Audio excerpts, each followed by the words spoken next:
Ligtas at maayos na paghatid ng relief goods para sa mga biktima ng lindol sa General Santos City.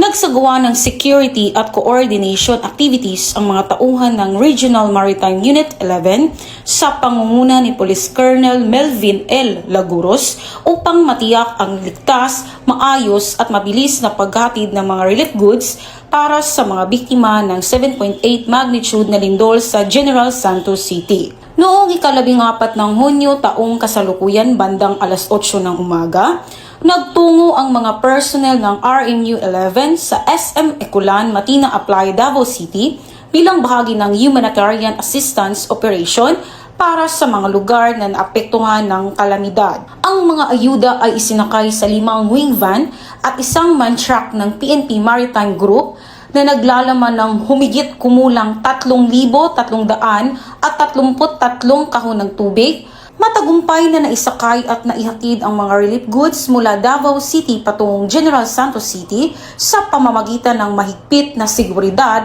at escort na isinagawa ng mga tauhan ng Regional Maritime Unit 11 upang matiyak na ligtas at maayos na makarating ang tulong sa mga pamilyang nangangailangan. Bukod sa security at escort operations, aktibo ring tumulong ang mga personnel ng RMU 11 sa distribusyon ng mga relief goods sa iba't ibang distribution areas at mga barangay na lubhang naapektuhan ng lindol. Ang kanilang partisipasyon ay naging mahalaga upang mapabilis ang maayos na pamamahagi ng tulong sa mga benepisyaryo. Layunin ng operasyon na mapabilis ang paghahatid ng kinakailangang ayuda sa mga apektadong mamamayan at ipinapakita rin ito ang kahalagahan ng pagkakaisa, koordinasyon at pagtutulungan ng iba't ibang ahensya at organisasyon sa pagtugon sa mga hamon na dulot ng kalamidad. Patuloy namang nakahanda ang kapulisan na suportahan ang mga humanitarian at disaster response operations